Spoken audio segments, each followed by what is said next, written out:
அடுத்ததாக சுப்பிரமணியம், கரூரிலிருந்து சுப்பிரமணியம். வணக்கம் சுப்பிரமணியம் சார், உங்க கேள்வி என்ன? வணக்கம் சார். வணக்கம் சார். என் பொண்ணுக்காக உங்க பொண்ணுக்காக கேள்வி கேட்கறீங்க, நல்லா உறக்க கேளுங்க பார்க்கலாம். ஆமாம் சார், அது ப்ளஸ் ஒன் முடிக்கிறாங்க சார். இப்போ என்ன சார் பண்ணலாம்? பிஏ எக்கனாமிக்ஸ் பண்ணணும்னு கேட்குறாங்க. பண்ணிட்டு சிஏ பண்ணலான்னு சொல்கிறாங்க. என்ன சார் பண்ணலாம்?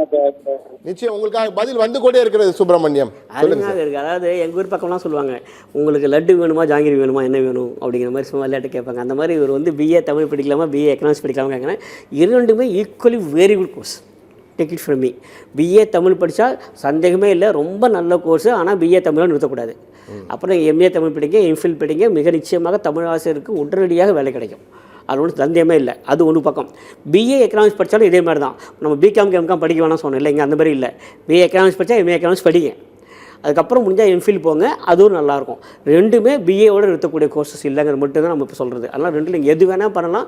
இன்னொரு அட்வான்டேஜ் என்னென்னா, பிஏ தமிழ் படிச்சுட்டு எம்ஏ எக்கனாமிக்ஸ் போகலாம், அப்படி இல்லைனா பிஏ எக்கனாமிக்ஸ் படிச்சுட்டு எம்ஏ தமிழ் போகலாம், அப்படியும் போகலாம். சரிங்களா? இரண்டுமே முடியும். நிச்சயமா இரண்டுமே முடியும்னு சொல்லியிருக்காங்க. இரண்டுமே, அதாவது லட்டு வேணுமா ஜாங்கிரி வேணுமான்னு ரெண்டும் வேணும்னா கூட நீங்கள் எடுத்துக்கலாம்.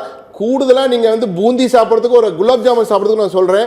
அரசு துறைக்கான வாய்ப்புகள், தேர்வுகளுக்கு தயாராகலாம். நீங்களே நிச்சயமாக டிஎன்பிஎஸ்சி யூபிஎஸ்சி எக்ஸாம் இருக்குது, மத்திய குடிமை வாரிய தேர்வு இருக்குது, தமிழ்நாடு அரசு பணியாளர் தேர்வாணையம் இருக்குது. ரெண்டுத்துக்கான தேர்வுக்கும் நீங்கள் தயாராகலாம். அது இந்த படிப்பு படிக்கும்போது கூடுதலாக நீங்கள் தயாரிப்பு பணியை அதிகரிப்பதற்கு வேலை நேரம் கிடைக்கும், பயன்படுத்திக் கொள்ளுங்கள். அடுத்ததாக நேர் கேட்பதற்கு முன் எனக்கு ஒரு கேள்வி இருக்குது சார். இப்போ நீங்கள் இது மாதிரி ஒரு இந்த காமர்ஸ்னு ஒரு பெரிய சமுத்திரம் மாதிரி இருக்கு. அதில் வந்து நம்ம எல்லாருமே காமர்ஸ் இல்லை சிஏ அப்படி தான் பார்க்குறோம். இதை தவிர்த்து இப்போ பேங்கிங்லாம் நிறைய படிப்புகள்லாம் வந்திருக்குன்னு சொல்கிறாங்க. அது எல்லா கல்லூரியிலும் கிடைக்குதா, இல்லை குறிப்பிட்ட சில கல்லூரிகள் மட்டும் தான் கிடைக்குது? அது என்னச்சுன்னா, ரெண்டு விஷயம் இருக்குது. ஒன்று வந்து என்னென்னா, இப்போது ஃபினான்ஸ் ரிலேட்டடாக நிறைய கோர்சஸ் புதுசாக வர ஆரம்பிச்சிருக்கு. அது இல்லாமல் நீங்கள் சொன்ன பேங்கிங் ரிலேட்டடாக, இன்சூரன்ஸ் ரிலேட்டடாக நிறைய வர ஆரம்பிச்சிருக்கு. இது எல்லாமே யூஜிசி என்ன பண்ணுது அப்படின்னா, ஏதேனும் ஒரு பர்டிகுலர் கிராஜுவேஷன் கூட அதை கொண்டு வந்து சேர்க்குது. ஆக்சுவலாக நல்லா ஞாபகம் வச்சுப்போம், ஏதோ ஒரு கோர்ஸ் கூட வந்து சேர்க்குது. தனியாக அது மட்டுமே இருக்கக்கூடிய ஒரு கோர்ஸ் சப்ஜெக்டாக இருக்கான இது வரைக்கும் இல்லை. யூஜிசி என்ன பண்ணுதுன்னா, நிறைய கோர்சஸ் கொடுத்துக்கிட்டே இருக்குது. ஆனால் நமக்கு வந்து சந்தையில் எந்த அளவுக்கு தேவை இருக்கோ அதில் நீங்கள் பார்க்குற போது முக்கியமாக நீங்கள் பார்க்க வேண்டியது அந்த சிலபஸ் பாருங்கள். ரெண்டு தான். அது யூஜிசி ரெகக்னைஸ்டாக இருக்கா, ரெண்டாவது சிலபஸ் வந்து உண்மையிலேயே அவங்க சொல்கிறபடி இருக்கா பாருங்களேன். இப்போ பேங்கிங் பொறுத்த வரையில் ஒரு இடத்துல நம்ம பார்த்தேன், 2 பேப்பரில் 3 பேப்பர் தான் பேங்கிங் இருக்குது, மீதி 10 பேப்பர் 12 பேப்பர் பார்த்திங்கன்னா ஜென்ரல் பேப்பராக இருக்குது. சரிங்களா? அப்போ அது வந்து பேங்கிங்னு ஒரு கோர்ஸ் பேர் போட்டு அவங்க கொடுக்குறாங்கன்னு வச்சுக்கலாம். அது வந்து என்னால் ஏற்றுக்க முடியல. அலங்கார பூச்சி தான் இருக்கு. ஆமாம், அப்படி இல்லை. ஏன்னா தயவு செஞ்சு சொல்லுங்கள், யூஜிசியோட ரெகக்னிஷன் இருக்கா, ரெண்டாவது அந்த சிலபஸ் எப்படி இருக்குது ஃபுல்லாக பாருங்கள். Then you will come to know about it. அதுக்கப்புறம் எல்லா படிப்பும் ஒன்று தான், எந்த படிப்பும் மேலே கீழெலாம் சொல்கிறதே இல்லை. அப்புறம் படிக்கலாம். ஆனால் நீங்கள் சொன்ன மாதிரி தான், அது ஒரு ஃபேன்சியாக இருக்கேன்னு சொல்லிட்டு போயிடாதீங்க. நிச்சயமாக. அடுத்ததாக சென்னையிலிருந்து அப்துல் ரஷீத் காத்திருக்கிறார். வணக்கம் அப்துல் ரஷீத், உங்கள் கேள்வி என்ன? ஹலோ. வணக்கம், கேளுங்கம்மா. ஹலோ. வணக்கம், உங்க கேள்வியை கேளுங்க. அடுத்த இலக்கு உங்களுக்காக காத்திருக்கு. நான் இப்போ 12th முடிச்சிருக்கேன். டிஎன்பிசி எக்ஸாம் எப்படி எழுதணும்? டிகிரி எடுத்த பிறகு எழுதணுமா இல்லை எப்போவே எழுதலாமா? உங்களுக்கான பதில் வந்து கொண்டே இருக்கு. Very good, very good. முதல்ல வாழ்த்துக்கள். கூடிய விரைவில் நீங்கள் அரசு பணிக்கு வாங்க. நீங்கள் வந்து +2 படிச்சிருந்தாலே போதும், நீங்கள் வந்து டிஎன்பிசி குரூப் 4 எழுதலாம். சரிங்களா? உடனடியாக எழுதலாம். நான் என்ன சொல்கிறேன், உங்களுக்கு அரசு பணிக்கு போகணும் ஆசை எப்போ வந்துருச்சோ உடனடியாக நீங்கள் பண்ண வேண்டியது என்ன அப்படின்னா, தயவுசெய்து பிஏ வந்து கரஸ்பாண்டன்ஸ் கோர்ஸில் போட்டுருங்க. அதுவும் இங்கே வந்து கரஸ்பாண்டன்ஸ் கோர்ஸை தமிழ்நாடு ஓப்பன் யூனிவர்சிட்டி தான் பண்ணுறாங்க. சரிங்களா? தமிழ்நாடு ஓப்பன் யூனிவர்சிட்டியில் போய்ட்டு உங்களுக்கு அது சேர்ந்துட்டு நீங்கள் வந்து எழுத ஆரம்பிக்கலாம். டிஎன்பிசி குரூப் 4 சர்வசத்தியமாக உங்களால் கிளியர் பண்ண முடியும். என்னென்னா அதுக்கு வேண்டியது 2 தான். அதுக்கான ஒரு டிரைவ் வேணும், அதுக்கான ஒரு சில கொஞ்சம் எஃபர்ட்ஸ் வேணும். எடுத்துட்டிங்கன்னா டிஎன்பிசி குரூப் 4 கிளியர் பண்ணி நீங்கள் வேலைக்கு போயிடலாம். ரொம்ப ஈஸியாக இருக்கும். சைமல்டேனியஸாக நீங்கள் வந்து கரஸ்பாண்டன்ஸ் கோர்ஸ் படிங்க. பிஏ படித்தாலே போகிறோம், 3 இயர்ஸில் ஈஸியாக கிளியர் பண்ணிடலாம். Tamil Nadu open university is the only recognised institution. இந்த கரஸ்பாண்டன்ஸ் கோர்ஸ் பண்ணுறதெல்லாம் போய் சேர்ந்துருங்க. அது முடித்த உடனே அப்படியே நீங்கள் டிஎன்பிசி குரூப் 1 அப்ளை பண்ணுங்கள். சரிங்களா? இப்போ இருந்தே நீங்கள் ப்ரிப்பேர் பண்ண ஆரம்பிச்சிடலாம். அதனால் குரூப் 4 இல்லை, குரூப் 1 உங்களால் கிளியர் பண்ண முடியும். இப்போதைக்கு டிஎன்பிசி குரூப் 4 தான் உங்களோட அடுத்த இலக்கு. நிச்சயமாக அவருக்கு புரிஞ்சிருக்கும். ஆனால் டிகிரி குரூப் 1க்கு டிகிரி அவசியம். ஆமாம், அதுக்கு டிகிரி தேவை. நிச்சயமாக புரிஞ்சிருக்கும். அடுத்து ஜெயகோகுல் சென்னையிலிருந்து ஜெயகோகுல் காத்திருக்கிறார். வணக்கம் ஜெயகோகுல், உங்கள் கேள்வி என்ன? சார் வணக்கம் சார். ஹலோ. சொல்லுங்க. ஹலோ சார், நாங்கள் கோயம்புத்தூர்ல இருந்து கூப்பிடுறோங்க. கோயம்புத்தூர் ஜெயகோகுல்லேருந்து கோயம்புத்தூர் சென்னையில் அடுத்த ஞாயிறு வந்துட்டாங்க. பரவாயில்ல, எந்த நேரம் இருந்தாலும் அடுத்தலுக்கு உங்களுக்கு காத்துக்கு சொல்லுங்கம்மா, உங்க கேள்வி என்னம்மா? ஹலோ, வணக்கம்மா, உங்க கேள்வி கேளுங்க. சார், இப்ப என் பையன் வந்து +2 பிசினஸ் மேக்ஸ் குரூப் எடுத்து படிச்சிட்டு இருக்கான். சரிங்கம்மா. ரிசல்ட்டுக்காக வெயிட் பண்ணிட்டு இருக்கோம். அவனுக்கு வந்து இப்ப என்ன ஒரு குழப்பம் அப்படின்னா, அவன் வந்து பிபிஏ ஐடி தான் அவன் செலக்ட் பண்ணி வச்சிருந்தான்.